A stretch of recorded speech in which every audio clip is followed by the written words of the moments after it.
পরের কথা আমরা সাহস করে আসতে পারছি, এই জন্যই আপনারা আমাদেরকে একটা হাত টানি দেন। প্রায় 15 ঘন্টা লাগছে।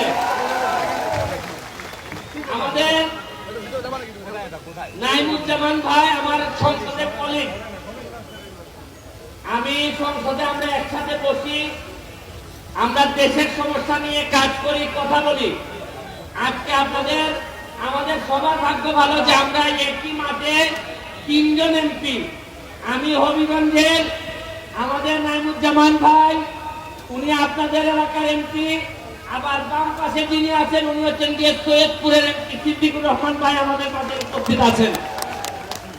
শুনেন, বক্তব্য নেতৃবৃন্দ রাখবেন খেলা শেষে।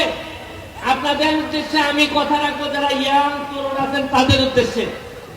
আমি ধন্যবাদ জানাইতে চাই যে আসলে নাইমুজ্জামান ভাই ভাগ্যবান। এই যে মিলন ক্ষুদা মিলন, তার এলাকার চেয়ারম্যান, সে দাওয়াত দিয়ে আমাদেরকে নিয়ে আসছে সেই কিসে থেকে, হবিগঞ্জ থেকে। আমি এই নাইমুজ্জামান ভাইকে বলবো যে এরকম চেয়ারম্যান থাকলে বঙ্গবন্ধু সোনার বাংলা ঠেকায় কে বানাইতে পারবেন আপনি। আমি আপনাদেরকে জানি যে আপনাদের বিপক্ষে খেলা আমাদের কঠিন হবে, কারণ আমার একটা উপজেলার সব প্লেয়ারকে আমি আমার হালাল টাকা দিয়ে প্র্যাকটিস করাই নিয়ে আসছি। আমি জানি যে একটা বাইরের ডিস্ট্রিক্টে গিয়ে খেলা খুবই টাফ, তারপরে হেরে গেল দুঃখ নাই। তবে আপনারা যারা দর্শক আছেন, আমার একটা বিশ্বাস আছে যে পঞ্চগড়ের মানুষ সবসময় অতিথিদের পক্ষে থাকে, আপনারা আমাদের পক্ষে থাকবেন বলে আমার একটা বিশ্বাস আছে।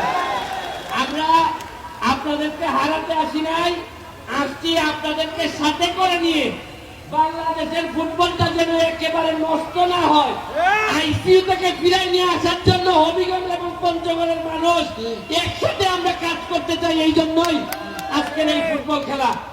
আমি খেলা শেষে আপনাদেরকে আবারও ফরমালি দাওয়াত দিব। নাইমুজ্জামান মুক্তি ভাইয়ের মাধ্যমে আপনারা একটা টিম নিয়ে আমাদের হবিগঞ্জে যাবেন।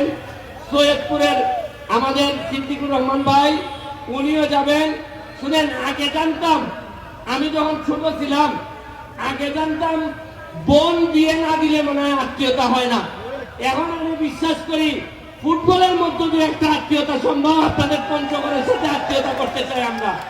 আমাদের জন্য দোয়া করবেন। আমরা এখন এই নাইমুজ্জামান ভাইকে মাইক দিচ্ছি, উনি ফরমালি উদ্বোধন ঘোষণা করবেন।